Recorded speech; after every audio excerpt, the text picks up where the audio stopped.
We just arrived here in Ayutthaya on a Sunday. So it's a holiday, close most establishments, no? The destinations except itong open area ng reclining Buddha here. So this is the reclining or sleeping Buddha. We have a lot of mga tourists here. Yan pa sila. No? There are tourists here. So we just left yung Nakan Sawon. Yun yung we slept there. We're going Bangkok after this. This is our last stay. No? So you have tourists here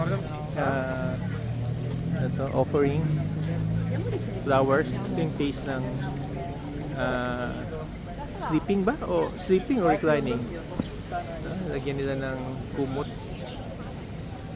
We have a lot of visitors, tourists even on a Sunday. Ito may mga offerings sila, incense, prayers. So, yan, reclining or sleeping Buddha. So look here on the other side. So this is in Ayutthaya, Thailand.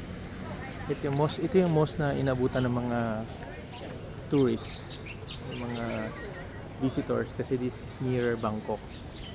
Kami we went as far as Chiang Mai in northern Thailand. Ito na, this is our last driving tour, 1 week driving tour across Thailand. Ang ganda ng angle dito ng yan, good view of the reclining Buddha. Let us check ano yung sa likod here. Meron ba? Ayan, another angle.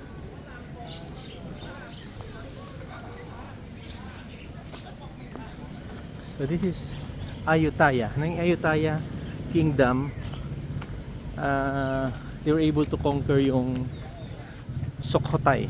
Now, Sukhothai used to be a strong kingdom sa central Thailand, but eventually they were conquered by the Ayutthayas. Eventually the Ayutthayas united yung two kingdoms.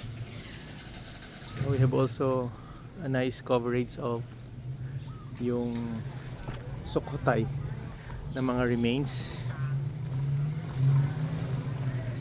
Better preserve yung sa Sukhothai, no?